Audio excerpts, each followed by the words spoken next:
বৈশাখের কাঠফাটা রোদ আর অস্বস্তির ভ্যাপসা গরম, এরই মধ্যে যুক্ত হয়েছে বিদ্যুতের ভেলকিবাজি। যেন অগ্নিকুণ্ডের মাঝে বসে আছে মানুষ। শুধু এতেই সীমাবদ্ধ নয় তীব্র দাবদাহের অত্যাচার। কক্সবাজারে যুক্ত হয়েছে গরমের কারণে নানা রোগব্যাধির যন্ত্রণা। বিশেষ করে শিশু ও বৃদ্ধরা কাবু হয়ে যাচ্ছে সর্দি, কাশি আর জ্বরে। পেটের পীড়ায় হাসপাতালের বেডে কাতরাচ্ছে নানা বয়সী রোগী। তীব্র দাবদাহে মানুষ কেমন কষ্টে আছে তার বাস্তব চিত্র দেখা মিলে কক্সবাজার সদর হাসপাতালে। হাসপাতালের ডায়রিয়া, মেডিসিন ও শিশু ওয়ার্ডে রোগীর চাপ দেখে বোঝা যায় গরমে মানুষের অসুস্থতার কাছে কতটুকু কাবু হয়ে আছে।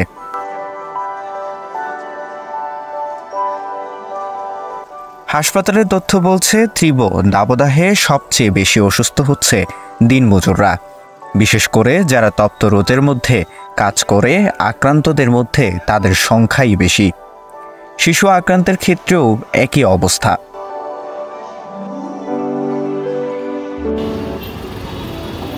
বাধ্য হয়ে তপ্ত রোদের মধ্যে কাজ করতে গিয়ে অসুস্থ হয়ে শারীরিকভাবে যেমন ক্ষতিগ্রস্ত হচ্ছে, তেমনি অর্থনৈতিকভাবেও নিপীড়নের শিকার হচ্ছে নিম্ন আয়ের এসব মানুষ। এই যে গরমের মধ্যে আমরা কাজকর্ম করি, সেজন্য বাসায় গিয়ে রেস্ট নিতে পারি না, তখন বাইরে খাবার খাই, এই জন্য আমাদের ডায়রিয়া হয়ে গেছে। বমি করছে, ইয়ার পরে দেখা যাচ্ছে দিনে আবার বেশি হয়ে গিয়ে তারপরে হাসপাতালে ভর্তি করছে। ডাক্তার এখন বলছে ভালো আছে, গরমের জন্য হচ্ছে এগুলা গায়ে জ্বর, প্রচুর তাপমাত্রা বেড়ে যাওয়ার কারণে গায়ে জ্বর হচ্ছে, ওইটা বলছে। ঠান্ডা লাগছে, জ্বর, লাঞ্চে পানি জমছে, কিছু কারণে বলছে পরীক্ষা নিরীক্ষা দিছে, পরীক্ষার রিপোর্ট আর কতগুলো হয় নাই, এগুলো দেখবে আজকে। কক্সবাজার সদর হাসপাতালে রোগী ধারণ ক্ষমতা 250 জনের, কিন্তু স্বাভাবিক সময়ে প্রতিদিন 5 শতাধিক রোগী ভর্তি থাকে। তার উপর দাবদাহ শুরু হওয়ার পর থেকে ডায়রিয়া ও শিশু রোগী বেড়ে যাওয়ায় ভর্তি রোগীর সংখ্যা ছাড়িয়ে 700-এরও বেশি। তবে এখনও হিটস্ট্রোকের কোনো রোগী ভর্তি হয়নি সদর হাসপাতালে। ধারণ ক্ষমতার অতিরিক্ত রোগীর চাপ সামলাতে হিমশিম খেতে হচ্ছে হাসপাতাল কর্তৃপক্ষকে। হিউজ অ্যামাউন্ট, আমাদের হিউজ নাম্বার অফ পপুলেশন কিন্তু আমাদের সেবা হচ্ছে।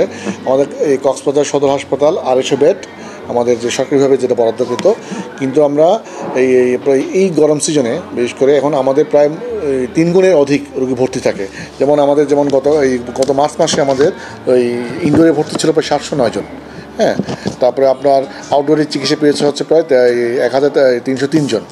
জরুরি বিভাগে চিকিৎসা নিতে হচ্ছে 11,640 জন এবং দৈনিক অবস্থানকারী হচ্ছে 375 জন। তো আপনি এটা কিন্তু আমাদের চলমান আছে। 750 থেকে 850 রোগী আমাদের প্রতিদিন ভর্তি থাকছে।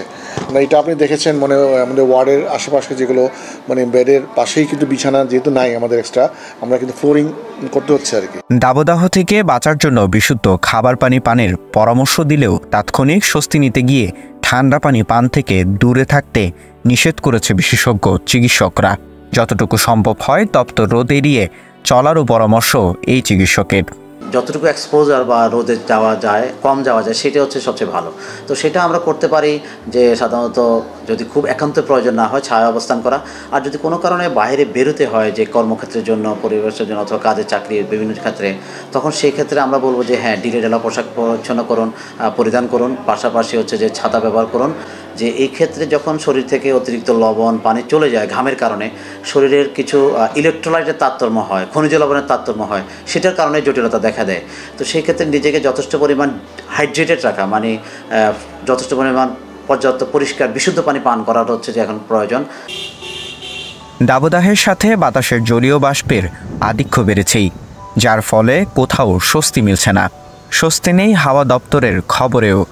দেশের বিভিন্ন জেলায় বৃষ্টি দেখা মিললেও কক্সবাজারে সম্ভাবনা নেই মোটেও, যার ফলে গরমের কারণে রোগের প্রাদুর্ভাব আরও বাড়তে পারে বলে আশঙ্কা করা হচ্ছে। মিকাত হোসেন, CCR।